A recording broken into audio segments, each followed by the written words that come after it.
ici sur une opération d'une école maternelle de 6 classes, réalisée pour la CEMAPA sur un appel d'offres qui a été lancé en 2015 pour une livraison début 2019. Donc on voit un bâtiment qui est en occupation depuis un an. C'est un programme qui fait à peu près 1700 mètres carrés avec une grande cour de récréation qui donne sur la rue. C'est un programme immobilier qui comporte 3 opérations de logement et une école.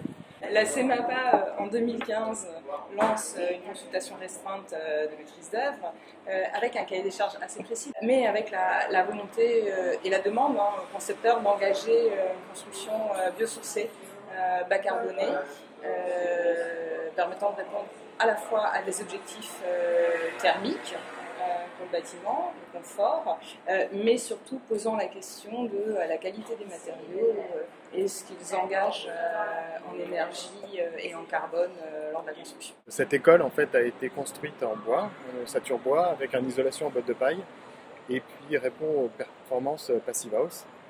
Donc ça permet d'avoir un bâtiment qui utilise peu d'énergie à la fabrication, qui stocke pas mal de carbone, très confortable été comme hiver, et qui nécessite très peu de chauffage. La singularité de notre réponse est arrivée sur deux volets, un petit peu un volet urbain où le projet répond à une idée de ville poreuse, ville ouverte, où on ouvre les îlots sur l'espace public. On a fait comme ça plusieurs toitures végétalisées qui permettent des corridors écologiques entre différentes zones arborées. Le maître d'ouvrage, la CEMAPA, avait budgété une enveloppe financière suffisante pour répondre à ses ambitions et surtout à la complexité du site.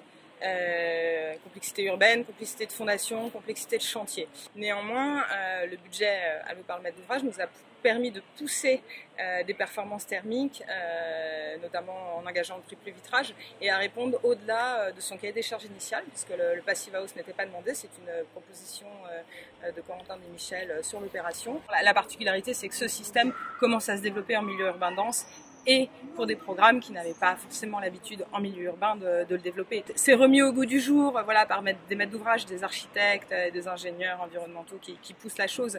Mais on retrouve, je pense, quelque chose qui existait déjà avant et qui vise à se généraliser.